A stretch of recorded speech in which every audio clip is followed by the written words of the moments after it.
A Sí, ver, Ahora Ahí sí, está. ya. ahí está. Ya alguien está grabando. ya, está grabando Víctor.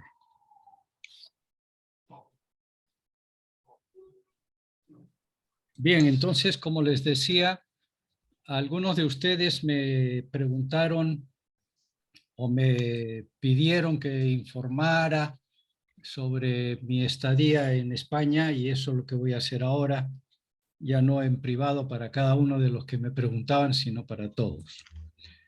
El viaje que hicimos era con escala en Madrid, o sea, llegamos en avión, yo viajé con mi hija Maite y mi nieto Amaru, y hicimos escala en Madrid. En Madrid estuvimos un día que lo aprovechamos para visitar algunas cosas. Por ejemplo, estuvimos en la Plaza Cibeles.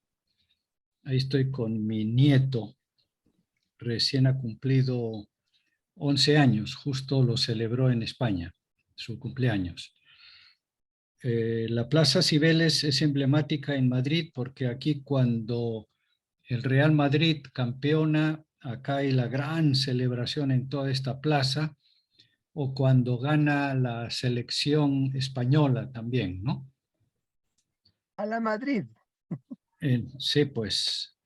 Después fuimos al Parque del Retiro, que es un parque muy grande que hay en Madrid, que tiene esta laguna con un monumento a Carlos III y la gente pues están en barquitas remando, es un lugar de esparcimiento y de alegría familiar. Adivinen qué hora es en este momento de la foto. Las 8 de la noche. Exactamente, las 8 de la noche, porque en verano anochece recién a las 9 de la noche. Otra vista del mismo parque. Y dentro del Parque del Retiro está también este palacio que se llama el Palacio de Cristal.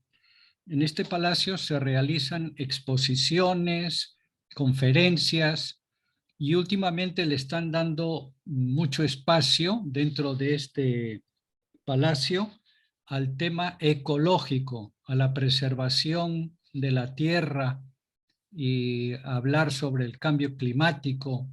Muy interesante. Este es el Museo del Prado. Por supuesto, como teníamos un solo día en Madrid, no entramos. Cuando yo entro a este museo necesito 2 o 3 días porque es pues enorme, ¿no? Y están todos los clásicos. Ahí está la estatua de Velázquez presidiendo la entrada principal. En la Plaza de España está el monumento a Cervantes, Cervantes, y a su pie está la estatua en bronce del Quijote sin su panza. Esta es la puerta de Alcalá, una de las tradicionales puertas a Madrid. Lo que pasa que ahora ya no es puerta porque ya la ciudad ha crecido tanto que esta puerta ha quedado dentro de la ciudad. Y por supuesto el Santiago Bernabéu, que es donde el Real Madrid cosecha sus triunfos. Muy bien, de ahí ya nos fuimos a Barcelona. Esta es la Plaza de Cataluña, centro emblemático de la ciudad. Aquí es donde hay manifestaciones, donde hay presentaciones de grandes orquestas y todo lo que tenga que ver en la cultura o en la política tiene esta plaza como centro. De esta plaza parte, en esta parte de aquí, parte las Ramblas, que es una avenida que veremos después que va hasta el puerto. A esta plaza, también por este lado, llega el Paseo de Gracia, la Gran Vía, la Avenida de la Universidad. O sea, realmente es un núcleo central. Ahí estoy con mi nieto en esta misma plaza de Cataluña. Y esta es la Ramblas. La Rambla es una avenida muy grande que va desde la Plaza Cataluña hasta el puerto. Tiene toda la parte central para la gente que camina, o sea, para peatones. Y los carros van por los laterales, por los dos laterales. Este es el lugar más turístico de Barcelona. Acá venden flores, venden recuerdos, venden todo tipo de cosas que pueda ser de interés para los turistas. Esta avenida se llena de turistas cuando llegan los cruceros. Esos cruceros que van por el Mediterráneo llegan en la mañana, bajan todos los turistas, que son cientos y cientos, y llenan esta avenida, van a la Plaza Cataluña y después ya se distribuyen a distintos lugares de interés. En esta misma Ramblas, o esta gran avenida, vemos que hay lo que ellos llaman terrazas. Terrazas son estos comedores al aire libre, cubiertos con algún tipo de lonas, y hay todo tipo de comida del lugar o internacional. Y los turistas aprovechan también a veces para tomar pues sus cervecitas, ¿no? Una cosa que observé y que no nos distingue de Latinoamérica son los ambulantes. En este caso son africanos o árabes, la mayoría indocumentados, que ponen su trapo en el piso y venden cosas para los transeúntes. También en esta avenida hay lo que le llaman figuras humanas o estatuas humanas, ¿no?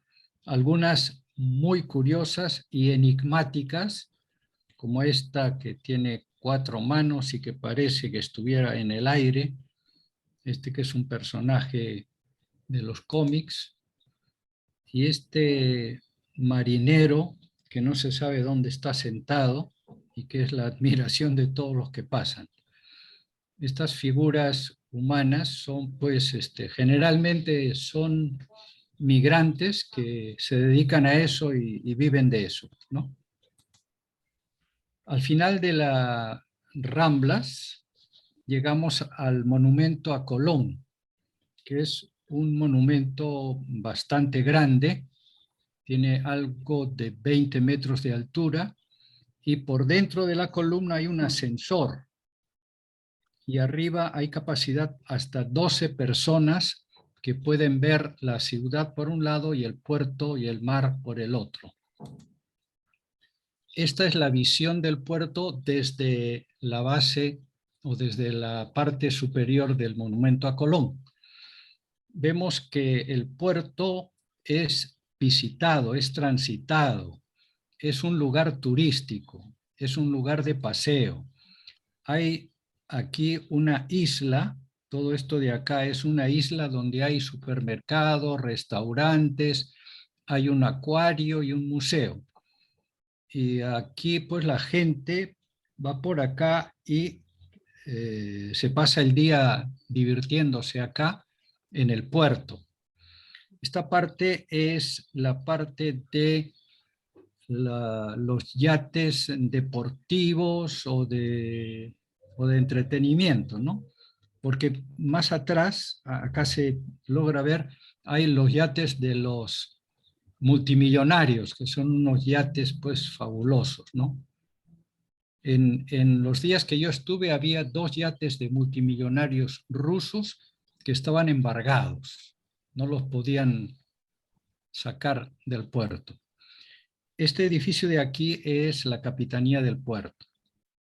Y este barquito que hay acá es una lancha para visitar el puerto. Le llaman las golondrinas y van paseando por todo el puerto hasta la parte del faro, que es la parte más exterior.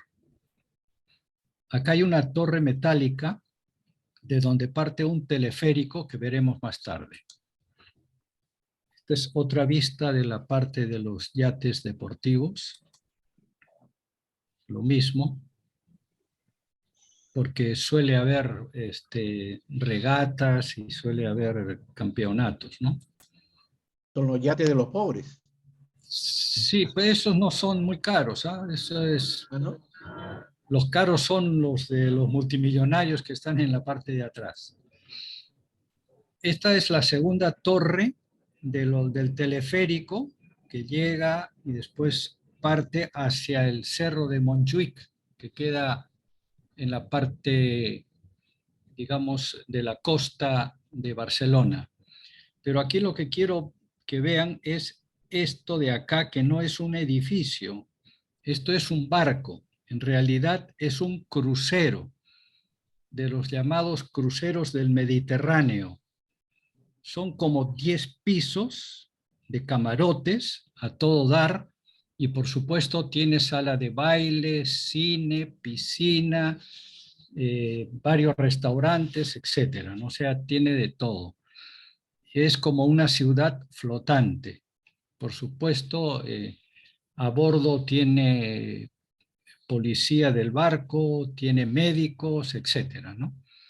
Y de aquí es de donde bajan los turistas cuando viajan, suelen viajar de noche, llegan aquí en la madrugada, temprano, bajan todos los turistas a visitar la ciudad. Lo mismo hacen en Génova, lo mismo hacen en cada uno de los lugares que viajan por el Mediterráneo. Este es el mismo buque que hemos visto, pero flotando ya, el Virgin.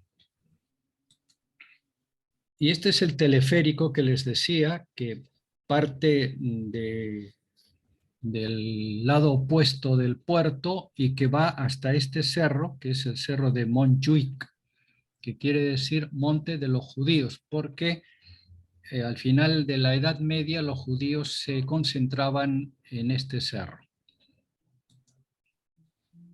Este es el Parque de la Ciudadela. Es un parque también muy bonito, no tan grande como el Retiro de Madrid, pero sí tiene también muchas atracciones, muchos lugares de descanso, restaurantes, etc. Este es el Arco de Triunfo.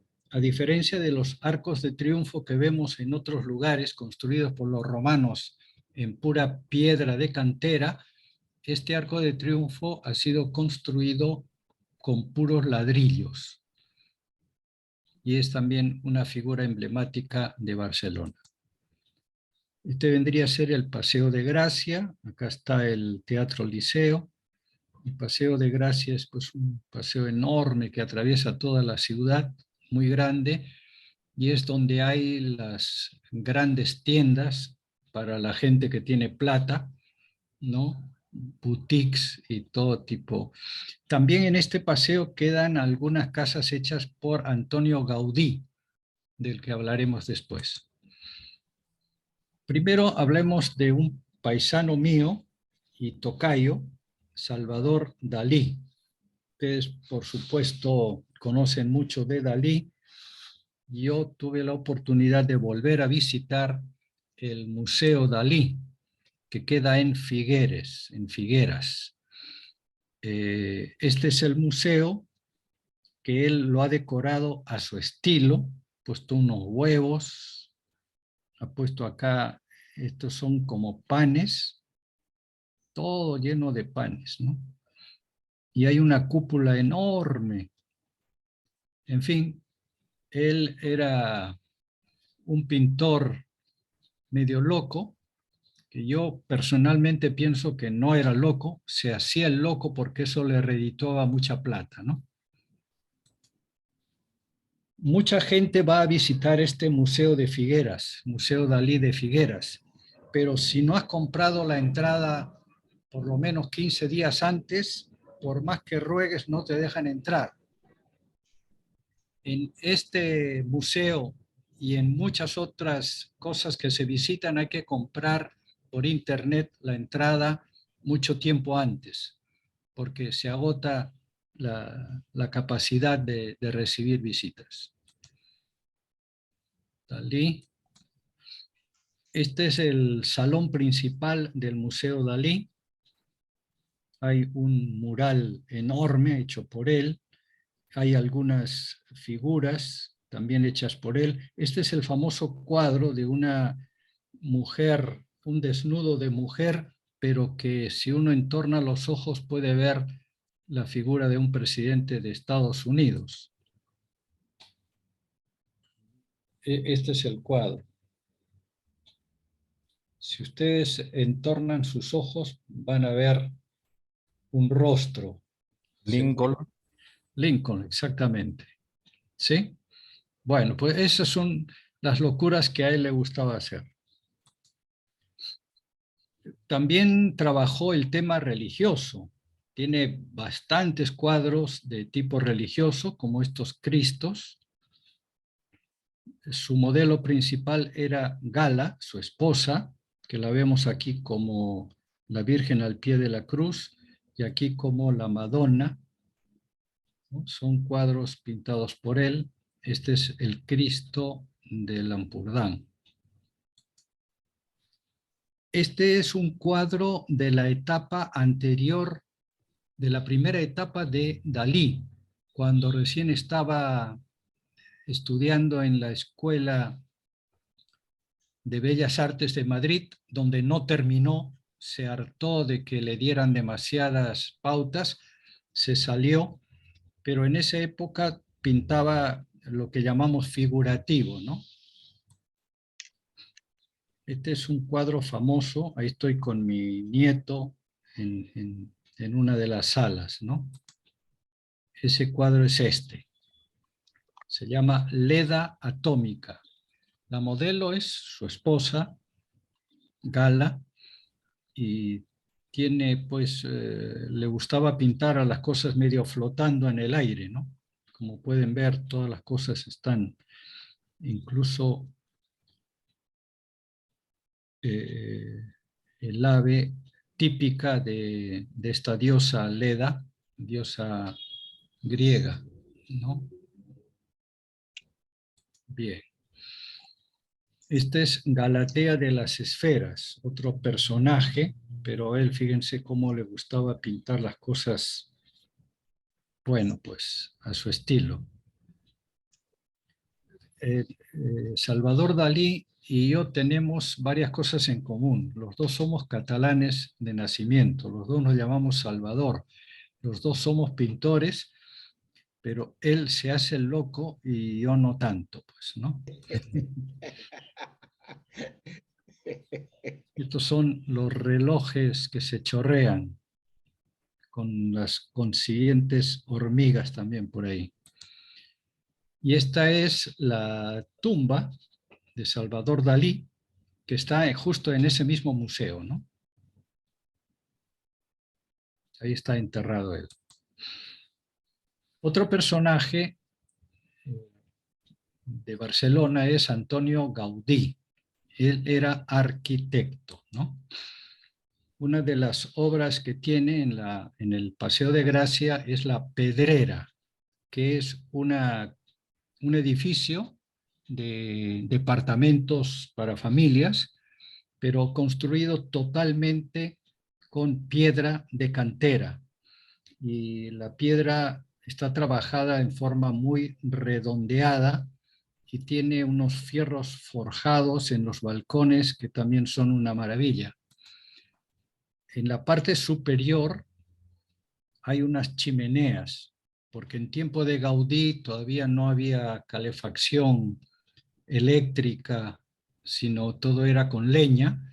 Entonces los edificios de esa época tienen muchas chimeneas porque en los distintos departamentos tenían el hogar donde se calentaban con leña.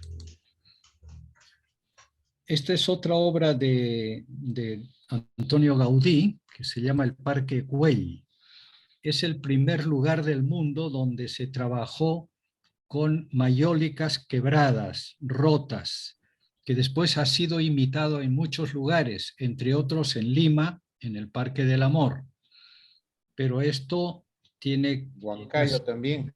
Y en Huancayo. Sí, en muchas partes del mundo se ha imitado, pero este Parque Güell tiene un siglo y medio y fue el primer lugar donde él se le ocurrió aprovechar las mayólicas rotas para ir armando una especie de mosaicos, ¿no? Todo esto también es de mayólicas quebradas. Este Parque Güell tiene cosas muy originales, como por ejemplo estas columnas de piedra torcidas que parece que se van a caer y mi nieto está jugando como que las quiere aguantar, ¿no? Muy juguetón mi nieto. Ahí se ha quedado para que no se caiga. Sí, no, después ya dijo, a ver, voy a probar sin apoyar, a ver si se cae. No, ya me puedo ir. ¿Primera vez que va tu nieto allá? Segunda vez, pero la primera vez que fue era muy chiquito, ahora lo ha disfrutado. La primera vez no entendía mucho. Esto es una reja del Parque Güell. Fíjense cómo él imita plantas. O sea, en lugar de hacer barrotes de fierro, él imita, por ejemplo, aquí la hoja de palmera, ¿no? En toda esta reja. Muy bien, dejamos a Gaudí y nos pasamos a la Catedral de Barcelona, la Catedral Gótica. Esta es una vista ya en el atardecer y esta es la puerta principal. Es un estilo gótico, le llaman gótico plateresco.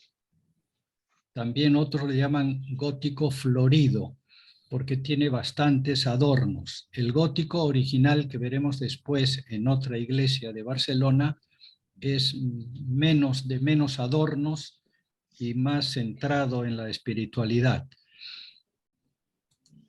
Este es el interior de la Catedral de Barcelona, con sus arcos. Tiene una nave central y dos naves laterales, que es lo típico de las catedrales, ¿no? Y esta es la capilla del Cristo de Lepanto. Según narra la historia, este Cristo fue llevado en el buque insignia de la flota, de la armada, que en Lepanto derrotó a los árabes que querían invadir Europa. Fue una batalla famosa, la batalla de Lepanto, en la cual Cervantes perdió una mano. Mejor dicho, se lastimó una mano. Por eso a Cervantes le llamaban el manco de Lepanto. Bueno, la tradición dice que este Cristo originalmente no tenía este gesto, sino que los árabes dispararon una bala de cañón y este Cristo, para evitar, se ladeó. Y entonces la bala pasó casi rozando, pero él se apartó para que no le diera. Es una tradición, habría que confirmar si quedara vivo alguno de esa época, ¿no? Muy bien. Y este es otra iglesia, se llama Santa María del Mar. Este es gótico y es un gótico más simple, menos rebuscado. La parte interior, ustedes ven, es mucho más simple y esta forma en ojiva tanto de las ventanas como de los arcos, como que invita a la espiritualidad. Uno entra a esta iglesia, escucha un órgano que está sonando y realmente se eleva espiritualmente. La parte posterior de esta misma Santa María del Mar con el rosetón, que esto es famoso y típico de las catedrales tanto góticas de España como de otros lugares, ¿no? Por ejemplo, la famosa catedral de Colonia en Alemania se considera el culmen del gótico. Esto es la Universidad de Barcelona. Aquí hay una anécdota que les puedo compartir, y es que nuestro compañero y amigo Jesús Bengoechea, cuando salió de la congregación, le pidió al inspector aquí en Lima que le permitiera quedarse un mes antes de regresar a España para armar todos los currículum, todos los programas de estudios que se habían estudiado, que habíamos estudiado nosotros en Chosica. Entonces, entre Chosica, Breña y la Normal de Mujeres, donde también había parte de los archivos, logró armar un expediente grueso, muy grueso, digamos, con todos los sílabos de todo lo que habíamos estudiado en Chosica.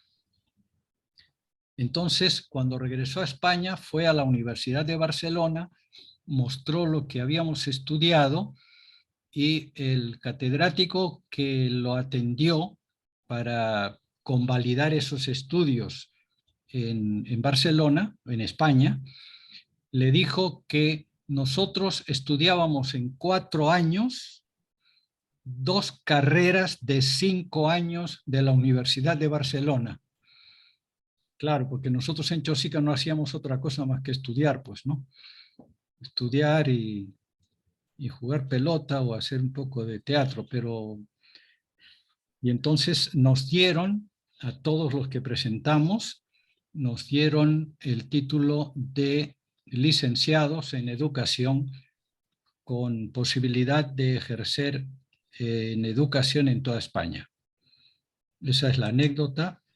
Esta es otra vista de la misma universidad y de la parte interior. Es un edificio ya de hace 2 siglos. Uy, ahí se ha colado una fotografía de los Rofes comiendo una paella. Ajá, no nos invitaron. Sí, yo los invité, pero no llegó nadie, pues no vinieron. Bien, hablando de Antonio Gaudí, vamos a ver la Sagrada Familia de la que seguramente han oído hablar. La Sagrada Familia es un templo, en realidad es una basílica, que Gaudí la ideó para que fuera una especie de catequesis para los fieles, ¿no? Y dentro de la Sagrada Familia están los misterios del Rosario, están los 4 evangelistas, está la Virgen, está Cristo, porque Antonio Gaudí era muy religioso, muy religioso. Esta es una de las fachadas de la Sagrada Familia. Entonces, vendría a ser la fachada de la Pasión, que se contemplan aquí, después lo veremos en detalle, los misterios dolorosos del Rosario. Este vendría a ser el baptisterio. Esta basílica sigue en construcción, no está terminada. Ya tiene un siglo de construcción. En realidad, en la guerra civil, lo que habían avanzado, le tiraron unas bombitas y destruyeron gran parte. Incluso destruyeron las maquetas que Antonio Gaudí tenía. Después se han logrado rescatar planos, restos de maquetas, se han reconstruido y con eso se sigue en la construcción de este templo. Aquí vemos, esta sería la fachada más moderna, esta es la más antigua, esta la hizo el propio Antonio Gaudí, y esta se ha hecho posteriormente, respetando un poco el estilo y lo que se ha logrado rescatar de los planos y de las maquetas. Este vendría a ser el ábside. Esta va a ser la torre principal, la torre de Cristo, que va a seguir bastante más arriba. Después está la torre de la Virgen, que es un poco menor, y la torre de los 4 evangelistas, ¿no? Acá vemos ya. Entonces esta es la fachada, el baptisterio, la torre de Cristo. Por acá sería la fachada principal o la entrada. Dentro hay unas cosas muy interesantes. En primer lugar, hay un espacio de recogimiento, meditación, y aquí no se permite ni conversar. Por los laterales, los turistas que han sacado su entrada un mes antes, porque si no, no logran entrar, están deambulando, mirando, tomando fotos, ¿no? pero hay una parte, que es esta parte de las bancas, que es para meditación, para un poco retiro espiritual. Esta es la vista cuando uno levanta la mirada, es lo que se ve. Las columnas parecen que fueran como árboles con sus ramas, ¿no? Porque a él le gustaba mucho imitar cosas de la naturaleza. Aquí estaría el altar mayor y este sería la parte interior de la torre principal, la de Cristo. Otra vista, se dan cuenta que las vidrieras o vitrales que le llamamos en el Perú le dan toda una coloración especial al ambiente. Otra vista. Y esta sería la fachada de la Pasión, donde están los misterios, Cristo cargando la cruz, la crucifixión, Pilatos lavándose las manos, Judas con el beso, etcétera, ¿no? Todos los misterios de la Pasión. Por ejemplo, este es el beso de Judas. Y aquí hay una cosa curiosa. Ha puesto esto que es una cábala muy antigua, pero lo curioso es que todas las verticales y todas las horizontales y las dos diagonales suman 33, ¿no? Que es la edad en que lo crucificaron. Aquí está la culebra, bueno. Esta es la otra fachada, la antigua, la que construyó el mismo Gaudí, ¿no? Entonces, este es el misterio, acá está el nacimiento de Jesús, pero por ahí está la presentación, está la anunciación de la Virgen, todos los misterios gozosos que le llamamos, ¿no? Este es un grupo de turistas que están listos ya para ingresar. Una vista nocturna. Se calcula que para el 2040 estaría terminada toda la basílica, ¿no? Se dan cuenta que sobresale por todos los edificios de Barcelona. Muy bien, también en Barcelona y cerca de las Ramblas hay un museo de cera, donde hay reproducción de personajes. Por ejemplo, aquí está Velázquez, con una reproducción de uno de sus cuadros, el cuadro de las lanzas. El Quijote y Sancho Panza son representaciones en cera, ¿no? Hay museos de cera en muchísimas ciudades del mundo. Picasso, en una pose muy típica de él y su cigarrillo en la mano, ¿no? Pablo Picasso. Este es el protagonista de una película de piratas. Fíjense qué realismo en la ejecución de estas figuras de cera, ¿no? Un conocido artista de cine, Frida Kahlo. Bueno, Messi no podía faltar, ¿no? Un nieto lo abrazó a Messi, ya que no lo pudo hacer personalmente, por lo menos a su... Dalí también tiene su figura de cera. Qué buena figura que han puesto de esas dos personas, ¿no? Sí, igualitos claro. a los reales. Sí, sí, esos dos que están acompañando a Dalí, ¿no? Sí, sí. Ahí está pues Gandhi. Otro personaje. Bien. Otro lugar interesante de Barcelona es el Tibidabo. El Tibidabo tiene una historia. Ustedes saben que Don Bosco visitó Barcelona cuando tenía 86, 87 años, o sea, año y medio antes de fallecer, visitó Barcelona. Y en Barcelona, unas familias notables se reunieron y le regalaron la cumbre del Cerro Tibidabo. El Tibidabo para Barcelona es como San Cristóbal para Lima, es el Apu protector, digamos, usando palabras de acá.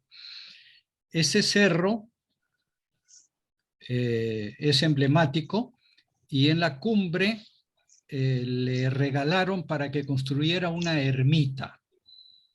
Y efectivamente se construyó una pequeñita ermita, pero después los salesianos dijeron, ermita, no, vamos a hacer un templo, un gran templo que va a ser un templo expiatorio y que va a tener la cripta, la parte de abajo, y el templo, la parte de arriba.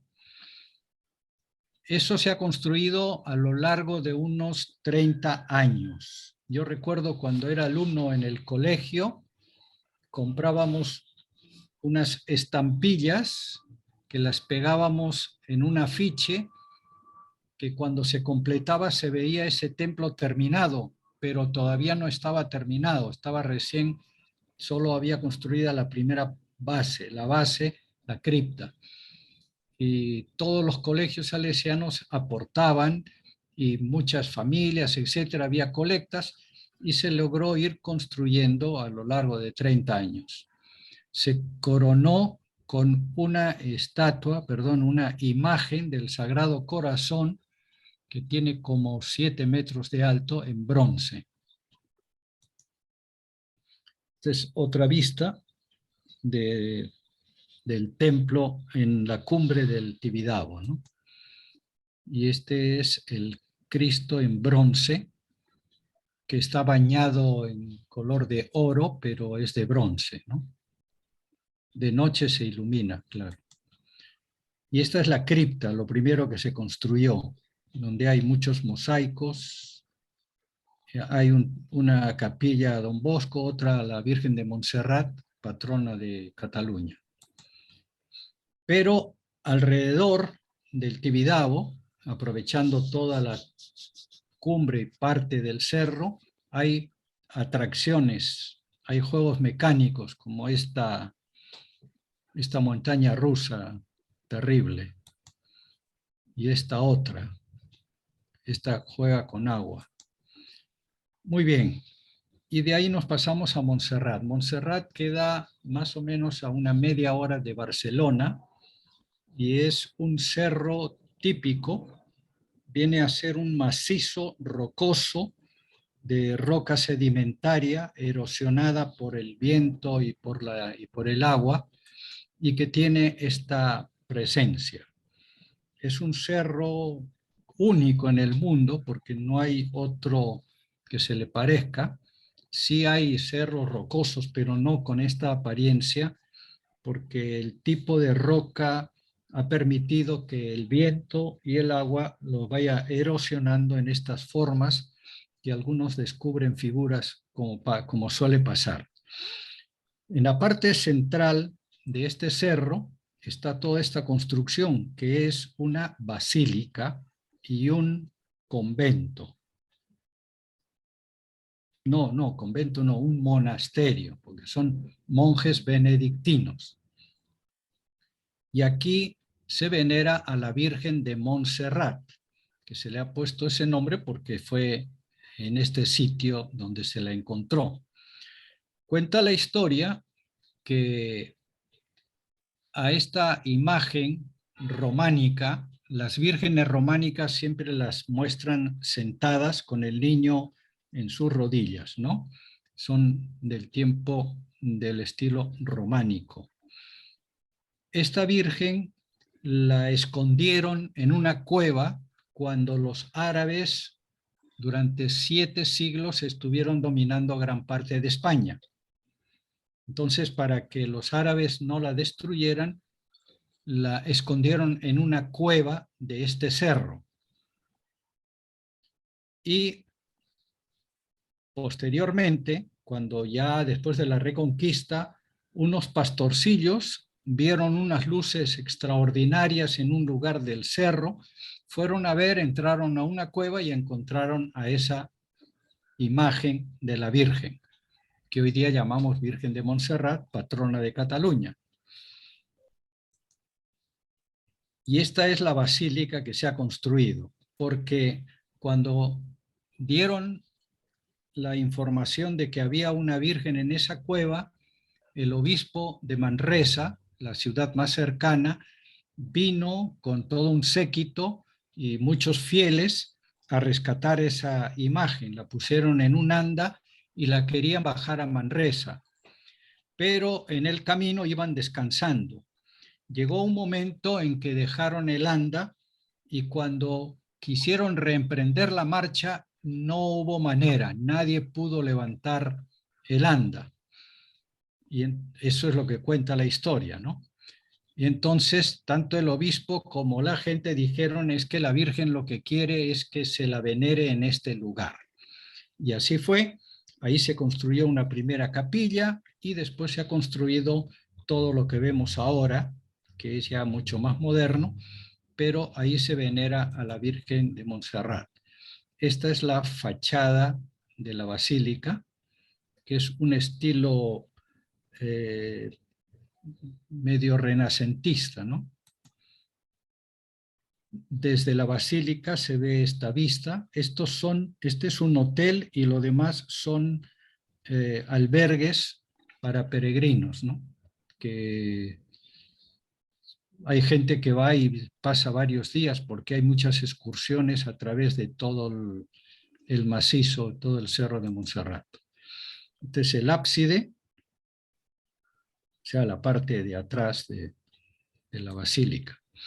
Y esta es la Virgen de Montserrat, patrona de Cataluña. Pero como los catalanes, que son blanquiñosos, tienen una patrona negra.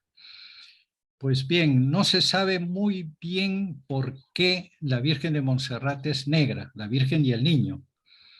Algunos dicen que es por el humo de las velas que se le prendían, pero eso no resiste el análisis porque solo la cara se ennegreció y no el vestido, ni la silla, ni nada, no, pues.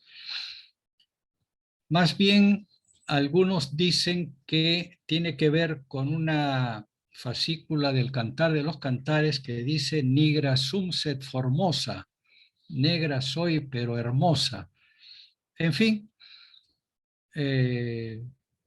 el camerino donde ella se encuentra está forrado en plata y con piedras preciosas, es un lugar maravilloso y los catalanes le tenemos mucha devoción, ¿no? Y se visita. Esta es la basílica. Y una cosa curiosa, hay una imagen de Don Bosco en Montserrat, porque en este patio delantero de la basílica han puesto imágenes de los fundadores de congregaciones. Está Don Bosco, está La Salle, está Claret, está Ignacio, San Agustín, etcétera, ¿no? O sea, los fundadores de órdenes o congregaciones tienen su estatua. Y para dejar constancia me tomé la foto delante de Don Bosco en Montserrat. Bien, esta es otra vista. Y esta es la capilla que se ha construido en la cueva donde los pastorcitos encontraron la Virgen. Aquí había una cueva y aquí en este despeñadero han construido una capilla. Para llegar a esta capilla hay un camino sinuoso, que representa todos los misterios del Rosario, con figuras hechas por artistas famosos. Por ejemplo, esta es la resurrección. Están las mujeres que encuentran el sepulcro vacío, el ángel que les dice y Cristo que ya había resucitado, ¿no? Este es el camino a la cueva. Y aquí está el misterio de la crucifixión, que es este. Y al fondo se ve pues la basílica, ¿no? Encuentro con adesianos de Barcelona. El primer encuentro fue con Xavier Argemí, el famoso ratolí. se alegró mucho. Él no estaba en Barcelona, estaba en la parte alta de Girona, de Gerona, pero vino expresamente para encontrarnos. Yo le ofrecí irlo a visitar, pero él dijo, no, yo voy a Barcelona. Así que nos encontramos y ahí estamos en las Ramblas, recordando muchas cosas de los tiempos que convivimos en Chosica, ¿no? Godayol, Monseñor Juan Godayol, al cual le hemos enviado varias veces algunas donaciones. Él está en un pueblito cerca de Barcelona y tiene también un cuarto en un colegio salesiano. Él alterna esta casa que tiene con una comunidad, con otro sacerdote, y a veces va al cuarto en el colegio de Mataró. El colegio de Mataró queda a 20 minutos de Barcelona y tanto él como yo estudiamos la primaria en ese colegio de Mataró, porque él ha nacido en Mataró, yo nací en Barcelona y estaba interno en el colegio de Mataró. Después de allí, los salesianos pues nos inculcaron lo de la vocación y nos fuimos al aspirantado a Gerona, después el noviciado y de ahí al Perú. Y los dos permanecemos en el Perú, él como obispo y yo como laico. Una cosa anecdótica del colegio de Mataró, en la parte del jardín delantero de ese colegio hay una estatua de José de Calasanz, el que nos hablaba ayer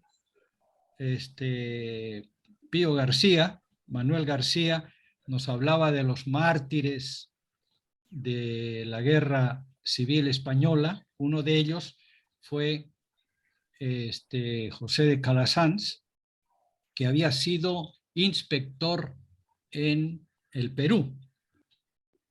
Y tiene un monumento, repito, en el jardín delantero del colegio de Mataró, porque él fue también director en ese colegio, ¿no?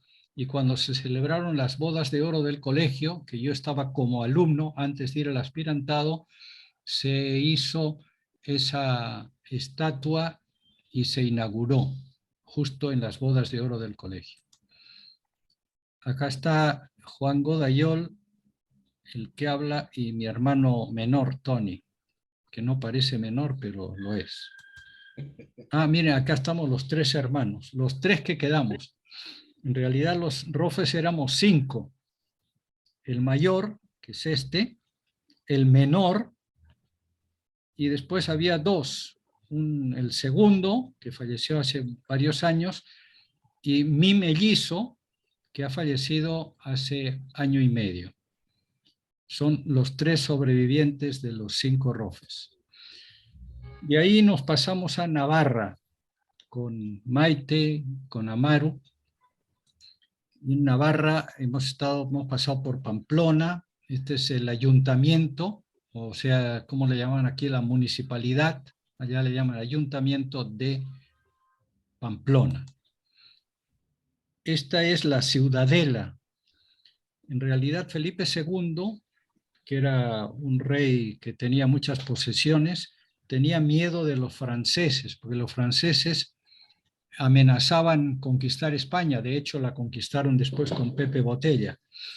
Y construyó toda esta fortificación que tiene un foso tremendo alrededor para prevenir la invasión de los franceses. Actualmente es un lugar de cultura, tiene en estos edificios museos, hacen exposiciones, presentaciones, etc. Durante mi estadía en España no dejé de hacer mis caminatas. Yo camino mínimo 6.000 pasos diarios y en España he llegado hasta 18.000. Estas son casas típicas de la parte de Navarra. Allí el invierno es bastante fuerte, las casas, muchas están construidas con roca, con piedras, y tienen techos a 2 aguas porque ahí suele nevar, ¿no? Ahí estamos en la casa de Jesús Bengoechea y con Luis Seras. Jesús Bengoechea tiene una casa en Burgui. Burgui es un pueblecito del Valle del Roncal, que es un valle del Pirineo, cerca a Pamplona. Él suele pasar los fines de semana. En verano se pasa casi todo el verano en esta casa porque tiene un clima más templado que Pamplona, que hace un calor insoportable. Este año el calor ha sido brutal. Ha sido el calor más alto desde hace 60 años, según los registros. Muy bien, entonces ahí hemos estado los tres en este pueblito. Como ven, es un valle dentro del Pirineo. Y ahí estamos brindando, curiosamente, para variar, brindando, ¿no? Porque el reencuentro pues ha sido muy emotivo. Y estamos brindando con este vermut, que tiene mi apellido, porque un hermano de mi padre, o sea, un tío mío, tenía, ahora sus hijos lo han heredado, un negocio de vinos. Tiene toda una empresa que hace vino, pues, ¿no? Porque en Cataluña se cultiva mucha vid. Ah, ahí está Maite mostrando el vino de la familia. Esta es una de las caminatas que hice por el Pirineo. Lo curioso, y le quiero mostrar, porque toda esta parte de acá, toda esta parte, estaba siempre llena de nieve, invierno y verano. Pero con el calentamiento global desapareció la nieve. Toda esta parte que no tiene árboles siempre ha estado cubierta por la nieve, metros de nieve. Actualmente el calor que yo he encontrado en España ha sido brutal. Un día llegamos a 47 grados, increíble. El promedio de temperatura durante mi estadía ha sido 38 grados, o sea, un calor sofocante. Otra comida, ahí está Bengoechea, su esposa Soco, y acá está Luis Seras, Maite Amaru. Esta es otra iglesia románica de Navarra. Y esta es una estación que le llaman Canfranc. Es una estación del tren que va desde España a Francia. Y la última estación en terreno español es esta, Canfranc, que es una construcción muy típica, que además tiene los techos para soportar la nieve. Repito, todo esto solía estar hasta el verano cubierto de nieve, pero el cambio climático ha eliminado la nieve. Otra casa típica, esta es de Aragón. Y por último les voy a hablar del Camino de Santiago, porque no quiero cansarlos más. El Camino de Santiago es un peregrinaje. Es un peregrinaje que hacen algunas personas para llegar a la Catedral de Santiago de Compostela, donde se supone, no hay certeza histórica, pero se supone que está enterrado Santiago. Y el peregrinaje se hace durante varios días. El camino está marcado con esta señal, como veremos después. Este es el logotipo, que representa una concha de abanico, que es el otro típico, y la cruz de Santiago. Bien, ahí tenemos, por ejemplo, la pista. Quiere decir que por aquí va el Camino de Santiago. El Camino de Santiago comienza en un pueblito del sur de Francia, sube al Pirineo por Roncesvalles, baja, pasa por Pamplona, Puente la Reina, pasa a Burgos, Logroño, León y finalmente llega a Santiago de Compostela. Quienes hacen caminando este peregrinaje se demoran 40 días y el promedio de la caminata son promedio 20 kilómetros diarios. Algunas partes son planas, pero otras hay que subir cerros, bajar, rodear, etc. El camino, sobre todo en verano, tiene mucha afluencia, hay muchos peregrinos. Hay 3 hasta 4 maneras de hacer el Camino de Santiago. Unos la hacen en estilo religioso, o sea, como peregrinaje. Existen 3 peregrinajes tradicionales, ¿no? Una peregrinación es a Tierra Santa, a Jerusalén. El otro peregrinaje importante es a Roma, la tumba de San Pedro. Y el tercer peregrinaje, que son los 3 típicos, es a Santiago de Compostela, a donde se llega por el Camino de Santiago. Se puede hacer de 3 maneras. Unos la hacen en estilo religioso, porque creen que ahí está realmente y lo hacen como una especie de penitencia, porque el camino es muy exigente, mucho cansancio, ampollas en los pies, etcétera, ¿no?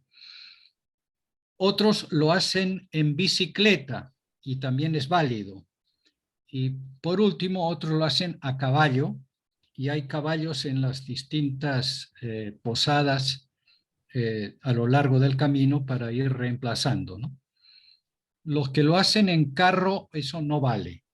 Y digo que no vale porque los que lo hacen de las 3 maneras anteriores, a pie, en bicicleta o a caballo, cuando llegan a Santiago de Compostela reciben la santiaguina, que es un pergamino que da cuenta de que reciben una indulgencia plenaria dada por no sé qué papa de hace ya bastante tiempo.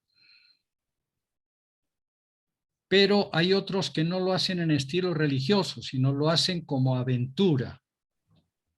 Hay peregrinos que no son necesariamente creyentes y lo hacen como una aventura, como un desafío, hacer el Camino de Santiago. Y por último, hay otros que lo hacen esotéricamente. Es otra tercera posibilidad. Son esos que creen pues en las brujas y todo eso. Y el Camino de Santiago tiene muchas leyendas al respecto.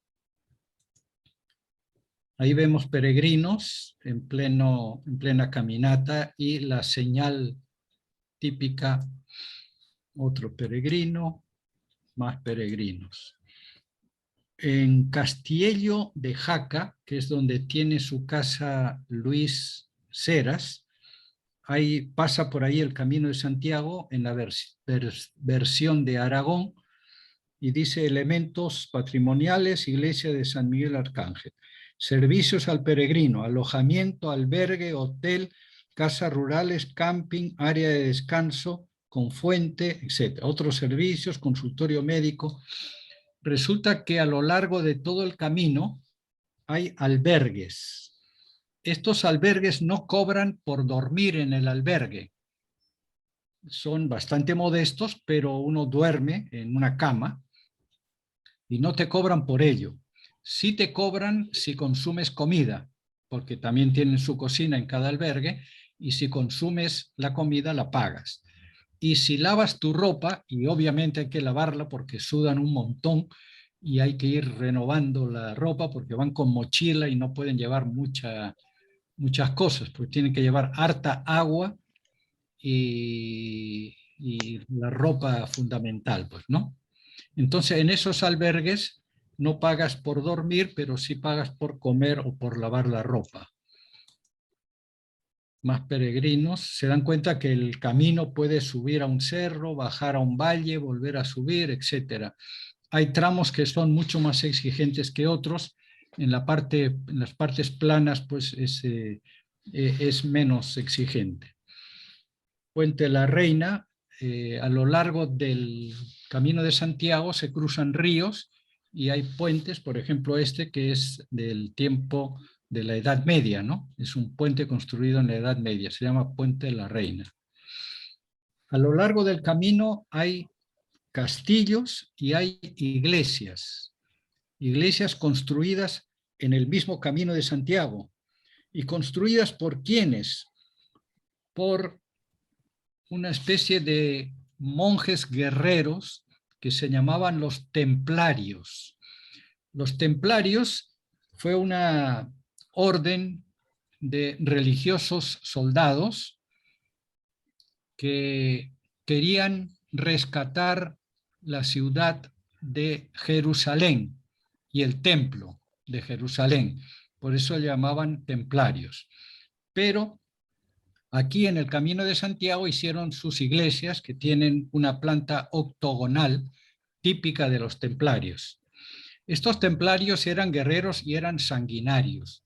Cuando atacaban a los moros o árabes que querían conquistar Europa, no perdonaban vidas.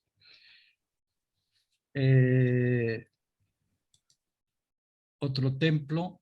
Hay templos, a lo largo del camino hay templos, hay iglesias, hay albergues, castillos, puentes y cruces del camino, como esta.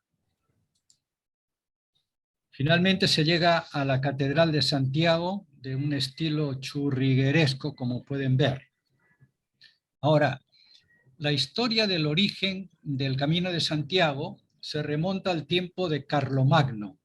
Carlomagno fue un emperador francés que dominaba gran parte de Europa y tenía miedo que los árabes que habían conquistado ya gran parte de España llegaran a Francia. Entonces, para evitar esto, él invirtió mucha plata en la construcción y equipamiento del Camino de Santiago.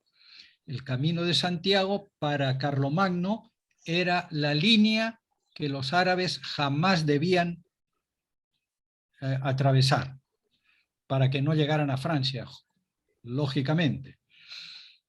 Y por eso es que hay castillos, hay iglesias, hay capillas, cruces del camino, etc. Y realmente los árabes no llegaron más arriba del Camino de Santiago. Por eso el País Vasco, Asturias, Galicia no tienen restos árabes porque no estuvieron allí. Los árabes estuvieron en España 7 siglos, hasta que los reyes de Aragón, Navarra, del País Vasco, de Cataluña, etcétera, los fueron arrimando hasta que los reyes católicos los expulsaron totalmente de España. Muy bien, cuando los peregrinos llegan a esta catedral, ya culminaron su peregrinaje y entonces entran a la basílica, que tiene esta forma.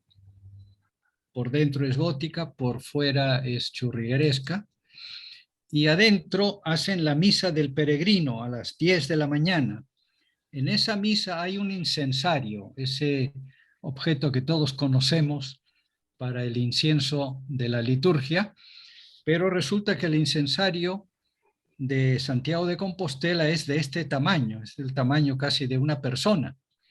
Es un gigantesco incensario, y le ponen incienso y lo mueven entre 10 hombres, 10 personas lo mueven, y el incensario va de un lado al otro de la basílica esparciendo el humo, ¿no? Ahí está. Los jaladores logran moverlo y hace el bamboleo llenando de humo de incienso toda la basílica. Ahí está. Muy bien. Cuando termina el peregrino y llega a Santiago, tiene que mostrar una cartilla con una certificación de paso, donde hay un sello por cada albergue o iglesia por donde ha pasado en su caminata. Cuando tiene esta certificación, se hace acreedor a la santiaguina, que es un pergamino que le da junto con la indulgencia plenaria. Acá vemos que el peregrinaje puede ser, dice aquí, a pie, en bicicleta o a caballo. En este caso, este peregrino lo ha hecho en bicicleta y tiene todas estas certificaciones.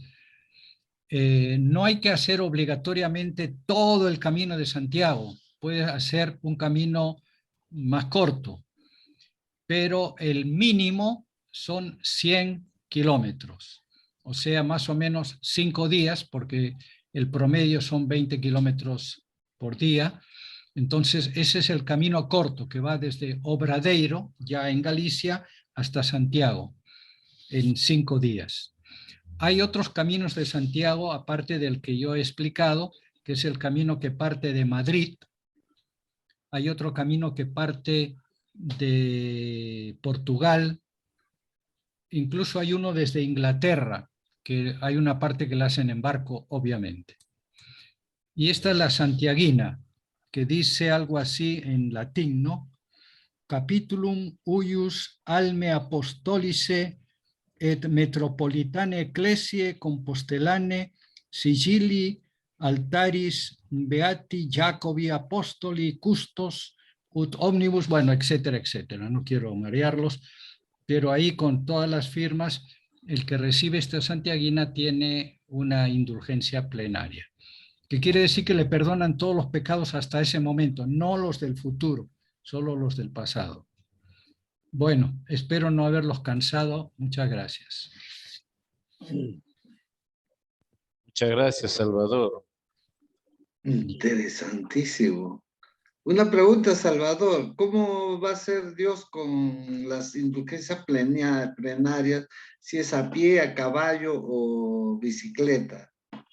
Igual, todos tienen indulgencia Vale, plenaria. vale. Todo vale. El que no vale es a carro. Si lo haces en carro, Ya. no te dan la santiaguina. Pero lo puedes hacer en avión. No, pues No dice nada. ni modo, porque no hay pista de aterrizaje en la catedral, pues no. Pero esta vez no has recorrido ningún tramo tú, ¿no? Sí, yo he hecho el Camino de Santiago, el tramo de Navarra, desde Roncesvalles hasta el Puente la Reina, Ah, que son 4 días, 20 kilómetros diarios. Es muy bonito, pero ahí en está otra la oportunidad ronda. en otra oportunidad sí visité Santiago de Compostela y hice también un poco de peregrinaje, pero no lo suficiente para la indulgencia. Mira, tengo entendido de que fue con un rey de la Reconquista española, precisamente Alfonso II, en el año 740 por allí, el que para afianzar un poco, ¿no? Ese espíritu combativo, es el que inicia lo del Camino de Santiago, porque Carlomagno ya lo tenemos en el siglo XI por allí. En cambio, en el siglo VIII ya comienza Alfonso II a propagar precisamente la devoción de Santiago y a iniciar lo del Camino de Santiago, con lo cual refuerza, pues no, el espíritu cristiano de todos esos pueblos. Sí, así es, así es. En realidad, Carlomagno lo que hizo fue fortalecer, construir algunos Así es. castillos, poner algunos retenes, etcétera, para evitar la invasión de los moros, de los árabes a Francia. Pero el camino existía desde antes. La tradición dice que Santiago, caminando por España, pasó por Zaragoza y se le apareció la Virgen, la famosa Virgen del Pilar, en Zaragoza, donde hay una basílica también a la Virgen, y se conserva, la tradición dice que la columna, ¿no? La Virgen del Pilar, el pilar es la columna donde está encima la imagen de la Virgen que se le apareció a Santiago, ¿no? Y por eso el Camino de Santiago también pasa por ahí, pues por Zaragoza. Otro aporte que quisiera dar, pues, ¿no? Es Santiago de Compostela. ¿De dónde viene el nombre de Compostela? Era de Campus Stellarum, el campo de las estrellas, porque precisamente, bueno, dicen que es un ambiente de muchas estrellas ese camino que se hace, ¿no? Por eso de ahí viene de Compostela, de Campus Stellarum. Además que Es que sea... justamente en el recorrido del Camino de Santiago coincide con la Vía Láctea, Vía Láctea. que son la está. acumulación de estrellas. Entonces, hay el Camino de Santiago, se le llama de Compostela justamente por eso, porque en el Camino de Santiago se está viendo todo el trayecto, están viendo la Vía Láctea.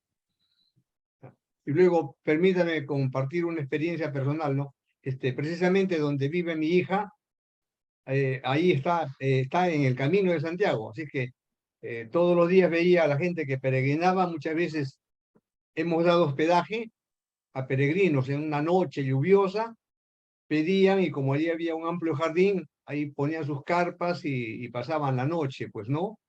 Y también he tenido la oportunidad de estar en Santiago de Compostela y ver, pues, no, el Fumiguereiro, ese Botafumeiro, turíbulo gigantesco. Botafumeiro, Botafumeiro. Botafumeiro. Me parecía que me iba a dar en la cabeza porque pasaba cerca de mi cabeza. Entonces, decía, a qué hora me cae en la cabeza, ¿no? Sí. Son bonitas experiencias. Ese es Bien. Santiago Matamoros, ¿no? Sí, sí, claro, claro. De Boy, eso ya Santiago Guerrero, ahí tendríamos que que no hablar de tiene eso. que ver con el apóstol. Sí, sí, tiene que ver. Es Santiago Apóstol es el que Se después reapareció. en la reconquista Reapareció reapareció cientos en de un años caballo después. blanco, ¿no? Pues no, eso son pues tradiciones, ¿no? Tradiciones. Tradiciones. Estaban perdiendo la batalla, entonces apareció un guerrero en un caballo blanco, que se supone que era Santiago, y asustó a los moros y entonces ganaron los españoles. Pero eso pues son leyendas, ¿no? Pero esas leyendas Salvador, han quedado porque en el Perú se tiene bastante devoción a Santiago Matamoros. Hay imágenes de Santiago en diferentes lugares de la Pero acá sierra. era Mataindios. Sí, Santiago también después, Mataindios. esa fue otra versión. Sí, Manuel. sí, Salvador, bueno, primero agradecerte por la presentación tan interesante de tu viaje ahí por parte de la madre patria. Quería hacer un comentario sobre Antonio Gaudí, que tú mencionaste en varias de sus obras. Antonio Gaudí, como tú dijiste, era muy religioso. A tal punto su religiosidad lo llevó a que actualmente se ha iniciado su proceso de beatificación y canonización. Sí. Y juntamente con él hay otro gran personaje también conocido creo que por todos, es el escritor, dramaturgo Pedro Muñoz Seca, que también está en el proceso de canonización. Y por último, para terminar, quería preguntarte cuál es el significado de Montserrat. Montserrat Monte. en catalán es monte aserruchado, porque como Okay. las rocas son así, pues muy pulidas y muy erosionadas, parece como que una sierra gigantesca las hubiera estado aserruchando, ¿no? Por eso le llaman monte aserruchado, Montserrat. Ahora, con respecto a la situación de España, les tengo que decir, a ver, un primer aspecto es el COVID. En España ya pasan de todo lo que sea la pandemia. O sea, ya nadie usa tapabocas. No, ya no lo usan. Pero sí es obligatorio en los medios de transporte. O sea, el tren, el metro, el bus, no puedes subir si no tienes mascarilla. Pero en la calle ya nadie usa. Después, se nota una diferencia entre el Perú y España porque en España todavía fuman mucho, todavía hay mucha cultura del tabaco. Sin embargo, en España hay leyes muy estrictas restringiendo y acaban de dar una más donde prohíben fumar en las terrazas. ¿A qué le llaman terrazas? Son eso que hemos visto en la Rambla de Barcelona, que son esas mesas con sillas y con toldo en la calle frente a los restaurantes. A eso le llaman terrazas. Ahí se permitía fumar, ahora ya no. Tampoco ahí. O sea que los fumadores cada vez tienen más restringido el lugar donde pueden fumar, dar cabida a su vicio. Con respecto a la política, pues es lo que decía Carlos Bacasela de su congreso, pues igual estaban en España. También allí, quizá con un poco más de cultura, un poco más de altura, pero en el fondo es la misma cosa. O sea, los congresistas están allí para medrar y están allí pues por eso, ¿no? Y sacan leyes para defenderse, para que no lo saquen, etcétera. Y están pues en una situación. Actualmente Pedro Sánchez, que es el presidente, porque en España hay rey, pero también hay presidente, ¿no? Entonces el presidente está en Washington, creo, en Naciones Unidas, y está haciendo campaña para que le den un puesto en algún lugar de Naciones Unidas o en alguna cosa, porque ya ve que las próximas elecciones su partido va a perder después de todo lo que han medrado mientras han estado. Y son socialistas, ¿eh? Pero bueno, ahora, yo he notado que los españoles, al menos con los que yo he podido hablar y he tratado de hablar bastante en los viajes en metro, en tren, etcétera, pasan de la política. Bueno, en España usan esa frase, yo paso de la política. Paso quiere decir a mí no me importa, ya soy escéptico de la política. Lo que sí quieren es rescatar lo que llamaban la sociedad del bienestar, que en España fue un modelo para otros países porque estaba todo muy bien cuidado. Los adultos mayores tenían residencias muy bien montadas, la salud era muy bien trabajada, los hospitales, las clínicas, el seguro social era una maravilla de atención, había muchas facilidades, los adultos mayores hasta ahora no pagan en el tren, en el bus, en el metro, y bueno, y así había un montón de cosas en algo que se llamó la sociedad o la cultura del bienestar. Pero con la crisis del 2008 ya tuvo el primer golpe este bienestar general en España, pero los españoles pues les gustaba mucho eso y lo añoran y lo reclaman, ¿no? O sea, no quieren saber nada de política, pero sí son políticos a la hora de reclamar eso. Pero eso no va a regresar al menos en muchos años porque la crisis nacional de España, internacional, es brutal. Actualmente los precios han subido y con la guerra de Putin en Croacia, perdón, en Ucrania, todos los precios en Europa, no solo en España, han crecido un montón. Ha subido el gas, ha subido la electricidad, ha subido la gasolina y obviamente ha subido los precios de todo lo demás, porque en todo lo demás interviene el transporte, interviene la energía, interviene. Entonces en España están dando ahora unos bonos y tratan de disminuir los impuestos, alargar las cuotas, etcétera, para ayudar. El índice de pobreza en España ha crecido al doble en estos 2 años. O sea que realmente la cosa está brava. El índice de paro es muy grande y el problema es que los jóvenes no tienen trabajo ni pueden conseguirlo. Incluso los egresados de carreras universitarias y maestrías, etcétera, no tienen dónde trabajar. Esto hace que la juventud, como en muchos otros países, se dedique pues al vicio y a la droga. Ese es el problema fuerte que yo he observado en España. No he hablado con ningún político, ni ganas tenía tampoco, para poder saber la versión oficial, ¿no? Pero la versión que yo tengo es la versión del pueblo, que es lo que yo he podido recoger tanto en mi familia como en la gente con la que he tenido contacto en el metro, en el tren, etc. Yo Índice quisiera de paro aportar dos es cosas. índice de desempleo, ¿no? ¿Cómo?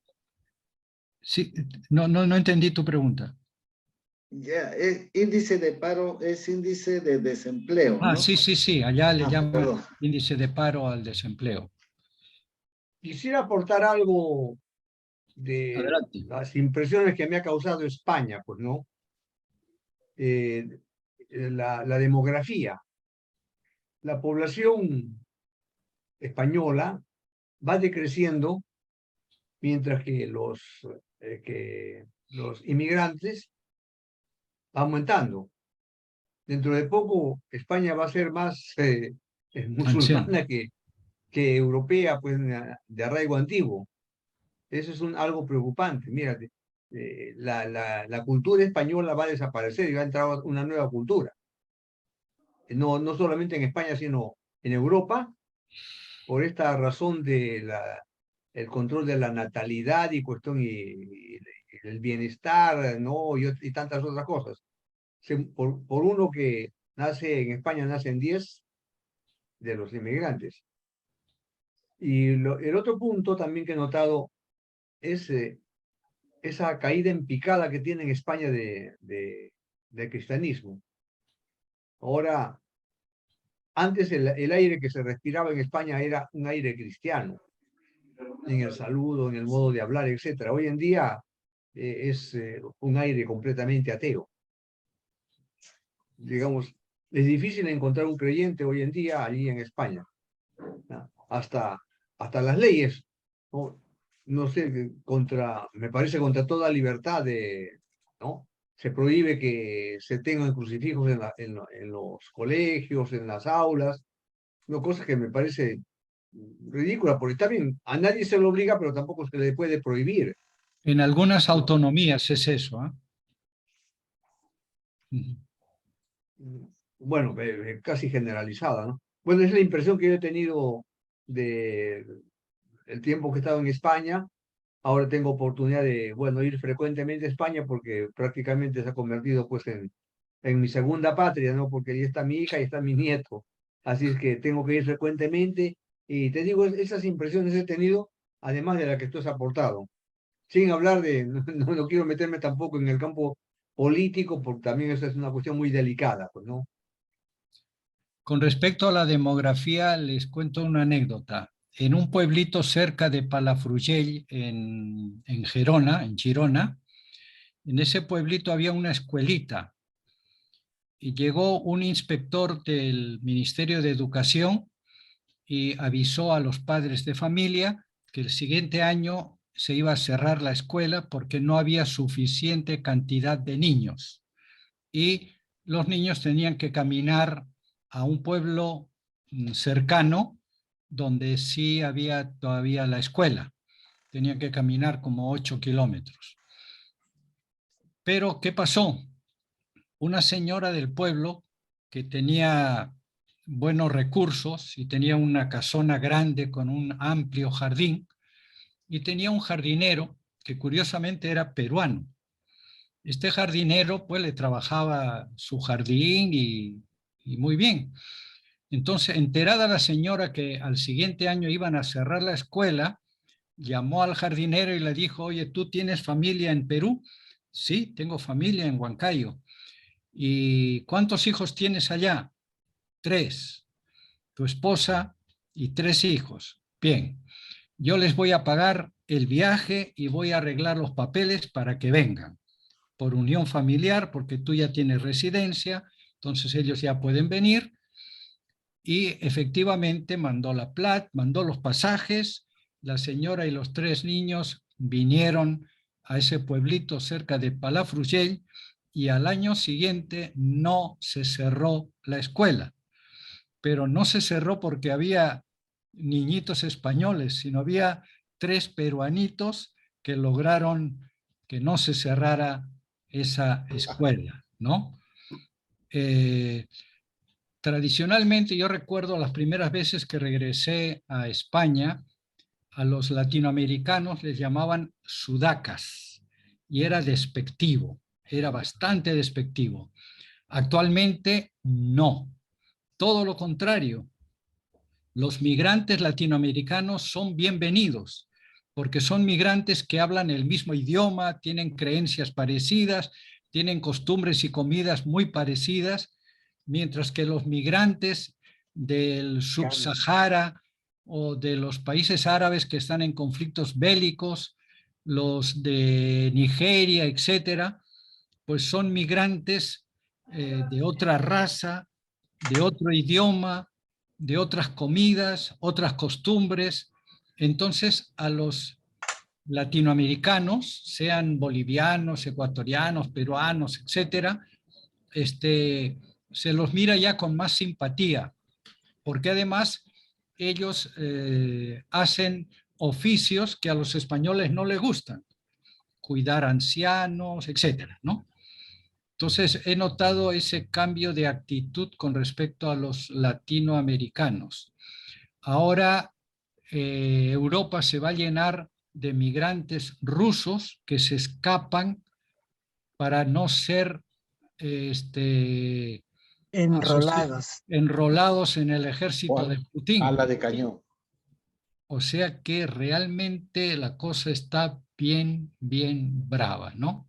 Ahora, los países del mercado común europeo no quieren recibir a los rusos y solo hay 2 países que están recibiendo y ahí están yendo trenes completos de migrantes que están huyendo de Rusia para no ser enrolados en el ejército, porque Putin amenaza, dice que no sé cuántos miles de los reservistas más los reclutados obligados, forzados, van a ir a combatir. En fin, la cosa habla de 300,000. Y puede ser más incluso. La cosa es brutal, realmente. O sea que ya no podemos trasladar a España los de Hades. Pero si quieren ir a España, ustedes vean, ¿no? A mí no me atrae. Sí, Han cerrado las casas de asilos. para ir a visitar sí, pero para ir a vivir no me atrae, ¿eh?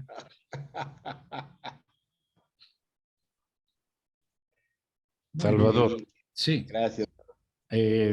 yo te agradezco porque nos has presentado a Jesús Bengoechea, a Luis Heras, que son compañeros de mi promoción, muy queridos, por supuesto. Pero, ¿Folquén está en España? No, Folqué está en una especie de congregación o sociedad religiosa de los, ¿cómo se llaman? No me acuerdo ahora el nombre. Tiene un nombre especial, algo así como los guerreros de Cristo, algo así. Y él se ha convertido en un predicador muy solicitado. Con Bengoechea hemos visto una grabación donde él habla a miles, pero en tono de un conservadurismo a ultranza. O sea que Folqué ha dado un vuelco brutal en sus creencias y ahora es un predicador muy solicitado por los ultraconservadores. Eso es lo que te puedo informar. Además está en Brasil, en Brasilia, y de Brasilia camina y va a distintas ciudades del Brasil, predicando. Se ha vuelto un predicador muy, muy cotizado por los ultraconservadores. Los heraldos de Cristo, creo que se llaman. Algo así, sí. Heraldos Sí, del Evangelio. Heraldos. del Evangelio, algo así, sí. Pues ahí está él. Yo me enteré después que estuve en Brasilia, porque si no lo hubiera ido a visitar. Porque la casa central en Brasilia de los Heraldos está juntito a la capilla a Don Bosco que le han hecho en el Mato Grosso, junto al río Laguna de Brasilia. Brasilia amplió el río que pasaba por allí y lo ha convertido en una gran laguna, y al frente de la ciudad, al otro lado de la laguna, hay una capillita a Don Bosco. ¿Por qué? Porque en uno de los sueños de Don Bosco hablaba del Mato Grosso, ¿no? Y en rememoración de ese sueño de Don Bosco, los salesianos han construido ahí una capilla. Y esa capilla queda justo junto a una especie de seminario de los heraldos, donde generalmente radica Folqué. Si yo hubiera sabido de que él estaba ahí, le hubiera tocado la puerta, pero yo me enteré después de ese viaje a Brasilia. No tuve la oportunidad. Si regreso a Brasilia, lo busco. Dejarle las orejas. Quiero saber por qué ha tenido este cambio tan radical. Hay otros adesianos, tanto en Navarra como en Barcelona, pero estaban de vacaciones, porque yo he ido en pleno verano, por eso el calor achicharrante. Y durante el verano, muchos españoles salen de sus ciudades y van o a las playas o van a algún otro país, ¿no? En sus vacaciones, y las vacaciones suelen ser entre julio y agosto, ¿no? Son las vacaciones de verano. El año escolar comienza en septiembre. El año escolar, el año lectivo, el año jurídico también, todo comienza en septiembre. O sea, un primer trimestre es un año y los otros 2 trimestres son el siguiente año. Hay vacaciones de verano y de Navidad y Año Nuevo, por supuesto.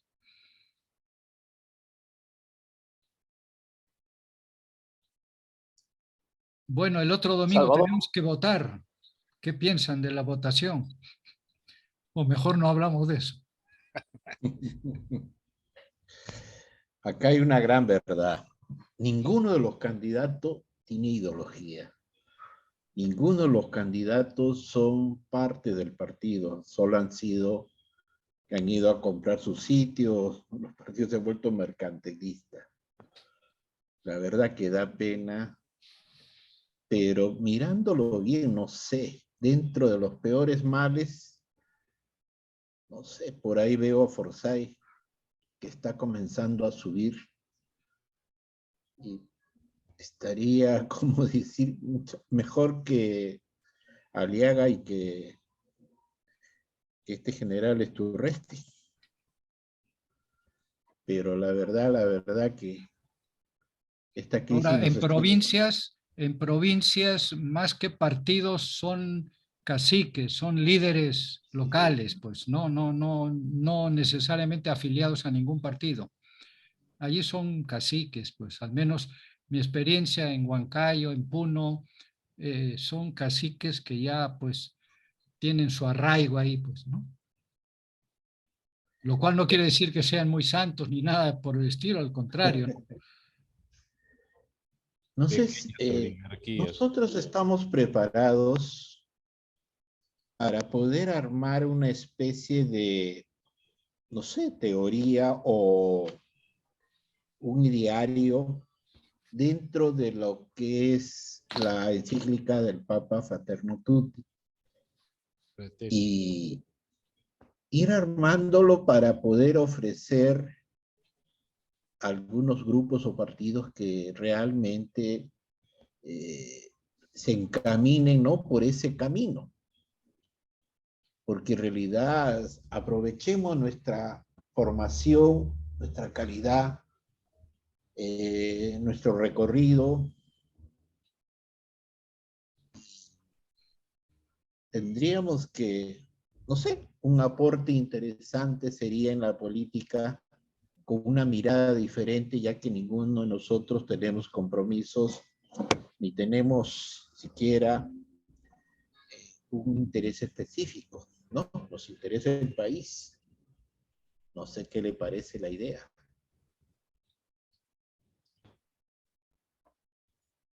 Como idea está bien, ¿no? Pero habría que ir armando un corpus, digamos, de propuestas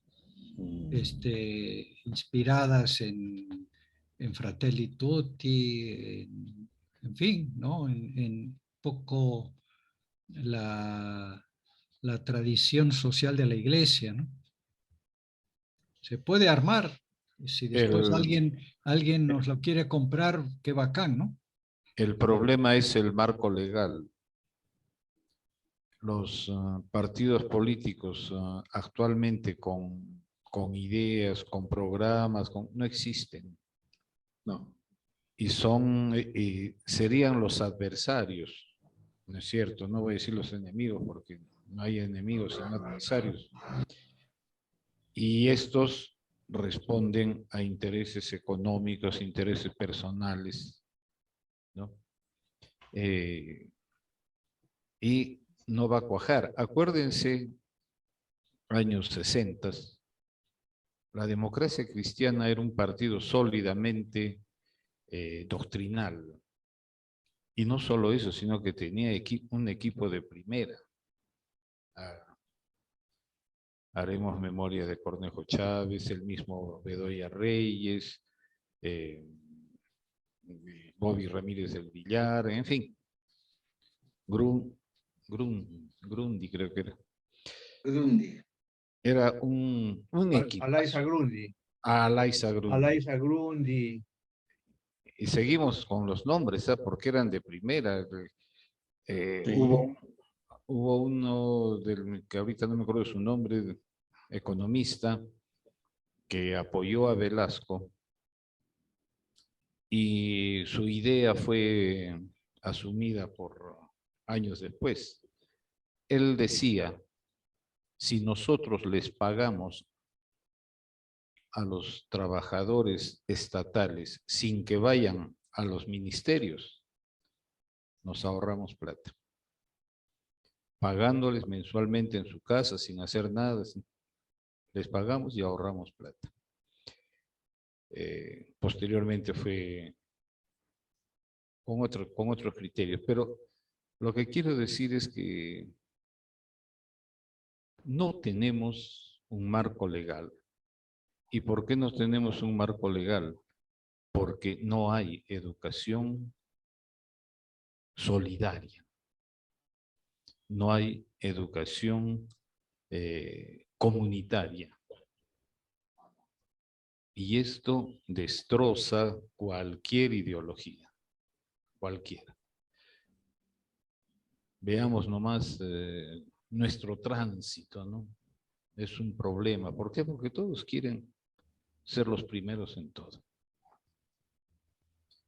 No hay respeto a la mínima norma de tránsito porque la frase es nadie respeta.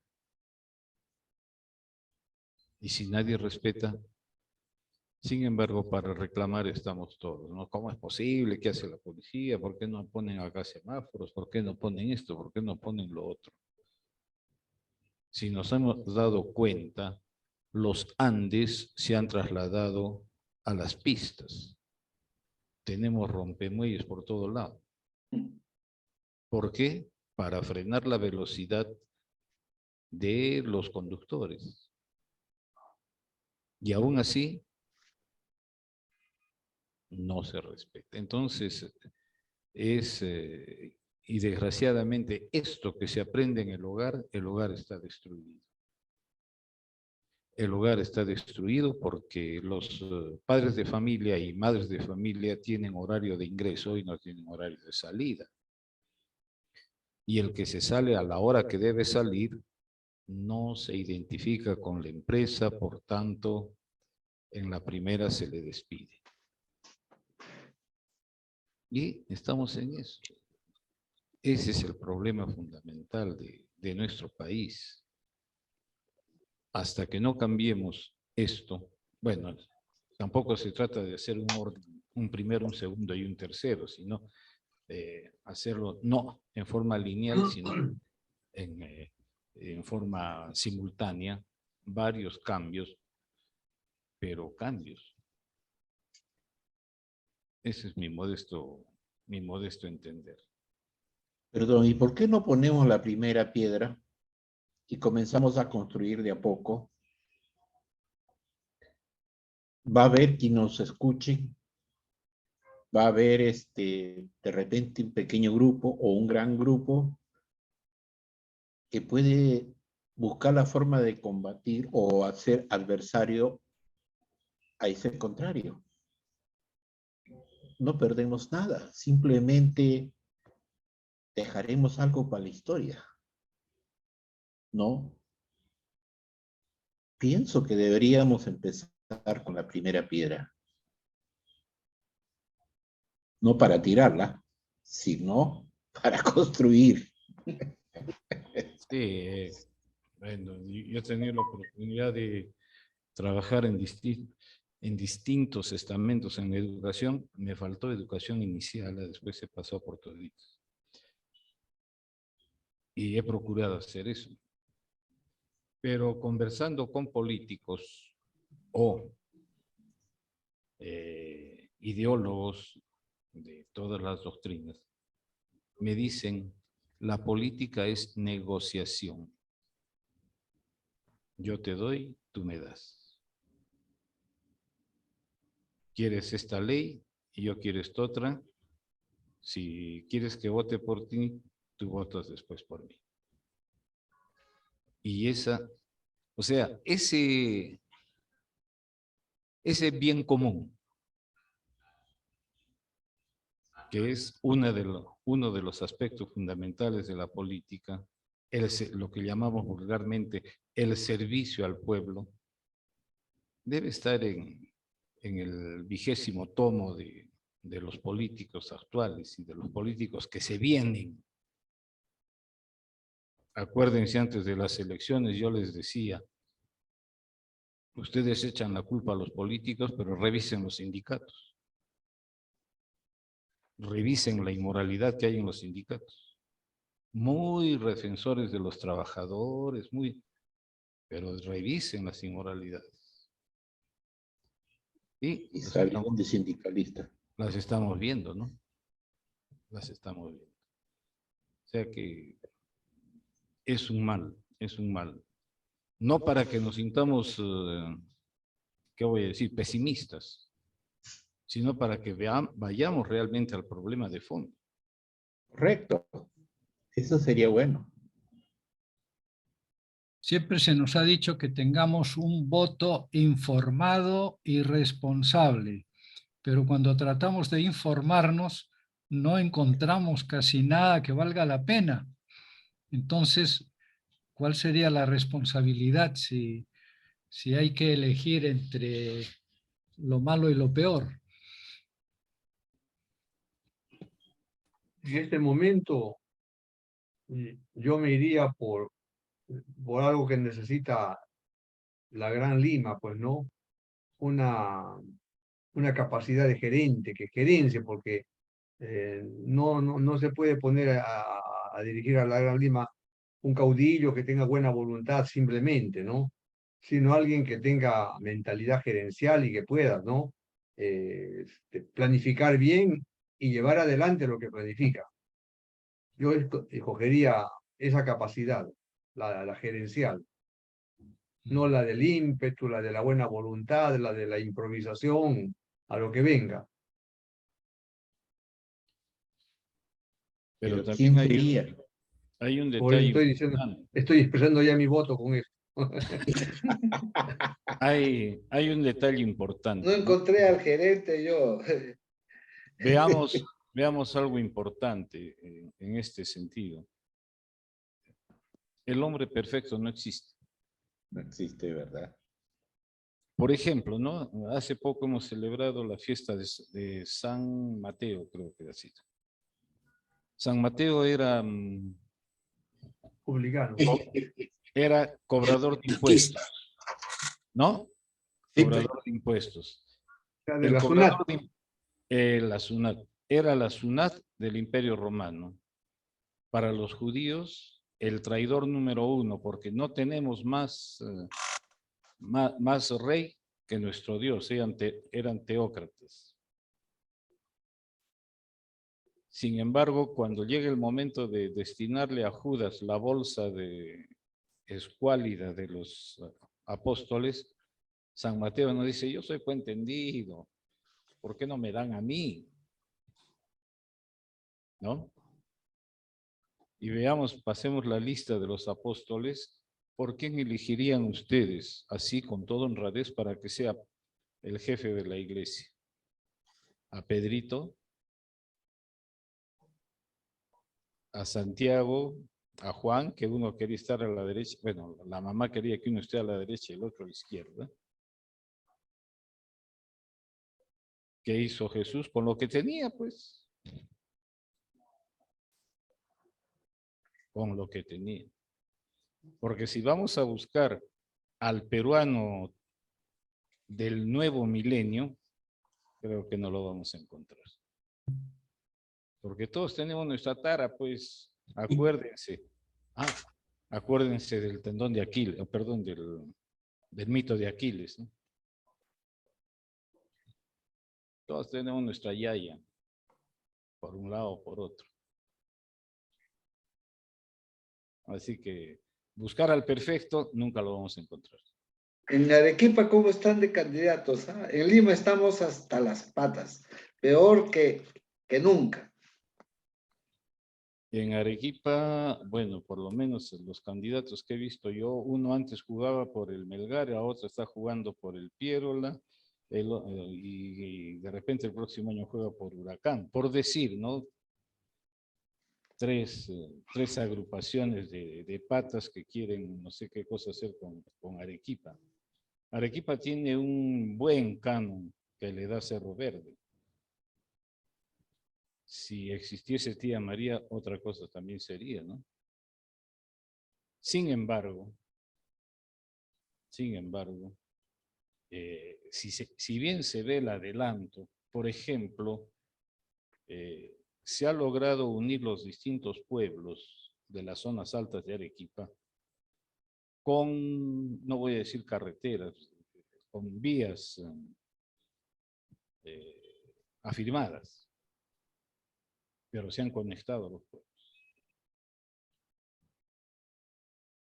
Si se aprovechase bien el canon minero, bueno, a algunos les gusta hacer monumentos, pues tenemos por allí un monumento al rocoto relleno, otro al vaso caporal de chicha.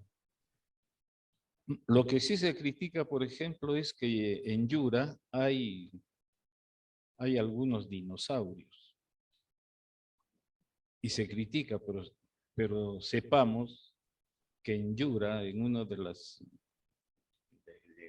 laderas de los cerros, se encontró Huellas.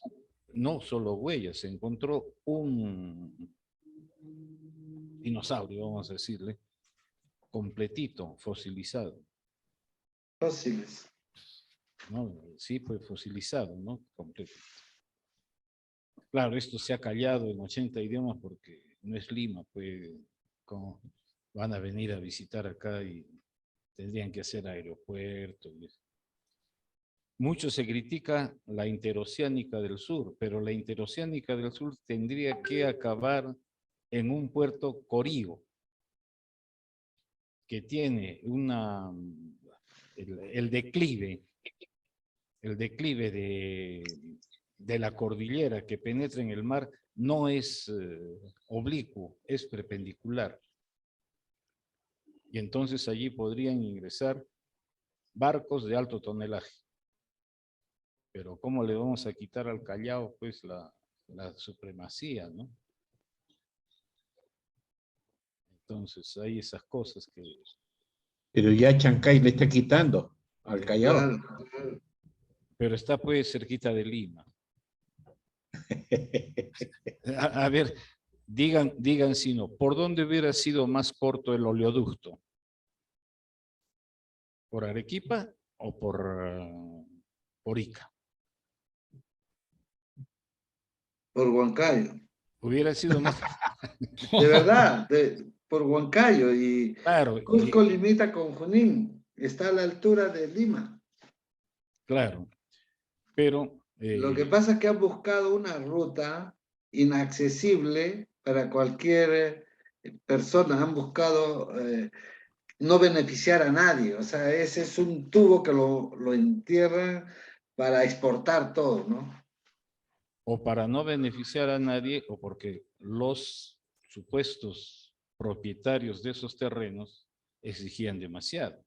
Bueno, sea lo que sea, pero no han beneficiado a nadie y todo el Perú se ha perjudicado, ¿no? Melanio nos explicaba que cómo es que cada vez el caso de las minas actuales, cuando cambian de presidente de la comunidad, las exigencias son nuevas, ¿no?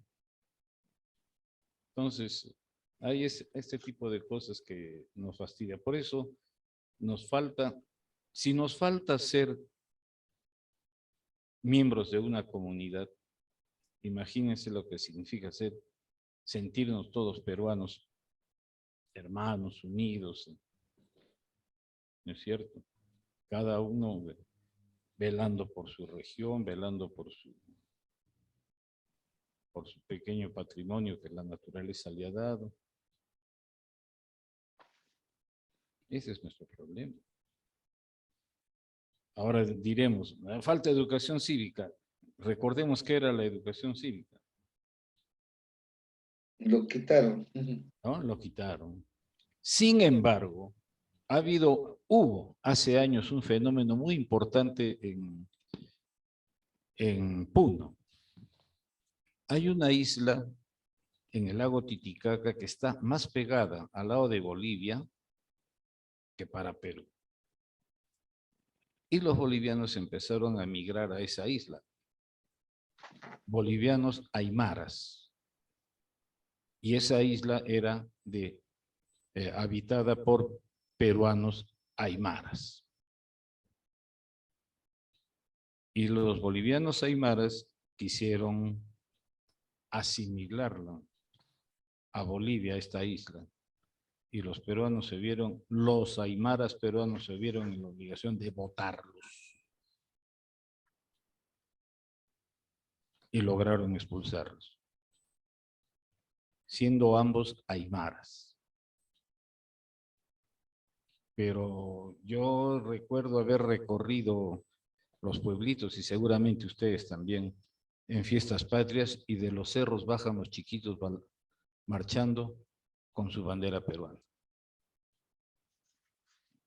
O sea, por más que ahora digamos que los aymaras, que la nación aymara, que la nación quechua, que la nación... La identificación peruana es significativa. Entonces, nos falta eso. Incluso lo que me dijo Víctor Andrés Belaúnde en Chosica, cuando se enteró que yo era arequipeño, porque nos preguntó, había un círculo que estábamos conversando con él, y empezó a preguntar a todos, y cuando llegó a mí le dije, soy de Arequipa. Me abrazó y me dijo, nosotros los arequipeños somos arequipeños de nacimiento, pero peruanos de convicción. Yo conversaba mucho con el padre Cirilo Calderón y me llenó tanto esta frase que se la comenté y me dijo, efectivamente, hay que ser peruanos de convicción, no solo de nacimiento. Eso nos falta. Les decía a mis alumnos en la universidad, hasta que no nos convenzamos que el Perú tiene profunda raíz andina, no nos vamos a sentir peruanos.